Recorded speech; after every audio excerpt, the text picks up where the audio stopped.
Hello, আসসালামু আলাইকুম। সুরাজ মামির সবাইকে স্বাগতম। তো সকাল সকাল এই যে রান্না করা শুরু হয়ে গিয়েছে। এখানে আমি আজকে আলু দিয়ে মুরগি রান্না করতেছি। মানে আলু দিয়ে অনেক দিন পরে মুরগি রান্না হচ্ছে। আর ওইদিকে পাবদা মাছ আব্বার জন্য একটু টমেটো দিয়ে আমি রান্না করেছি। ঢেঁড়স ভাজি, লাল শাক আর হচ্ছে লাউয়ের ডাল করা শেষ। এখন আমার মাছটাও হয়ে গিয়েছে, আমি জাস্ট ধনিয়া পাতা দিয়ে দিচ্ছি। তো এই তো আজকে রান্না এটাই ছিল। তো এখন হচ্ছে সন্ধ্যাবেলা, তো আমার ননদ ফোন দিল, ও টোকিও স্কয়ার আসতেছে, আমি যেন বের হই।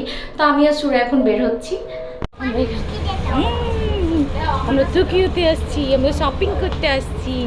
কেইডেন কেইডেনের শপিং করবো কোথা থেকে?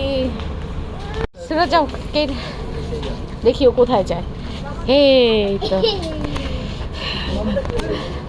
আসো আসো আসো।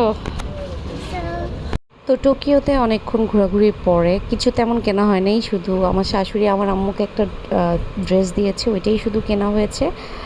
আর আমার ননদের ফ্রেন্ড আসছে, তো আমার ননদ বললো চলো আমরা একটা রেস্টুরেন্টে গিয়ে বসি, যেখানে বাচ্চাদের খেলারও জায়গা আছে, কারণ পিচ্চিটা একটু চালাচ্ছিল। তো ওইখানে ওরা সবাই বসে আছে, আর এদিকে আমি একটু কেইডান আর সুরাকে একটু দেখছিলাম। তো ও আবার একটু কান্নাকাটি করতেছিল বলে তাকে একটু ফোন দেওয়া হয়েছে যেন কিছুক্ষণ চুপ থাকে। তো আমার মেয়ে একটু পরপরকে আদর করতেছিল, একটু পরপর জড়ায় ধরে সে একবার মাথায় কিস করতেছে, একবার গালে, মানে সে তাকে খুব আদর করতেছিল।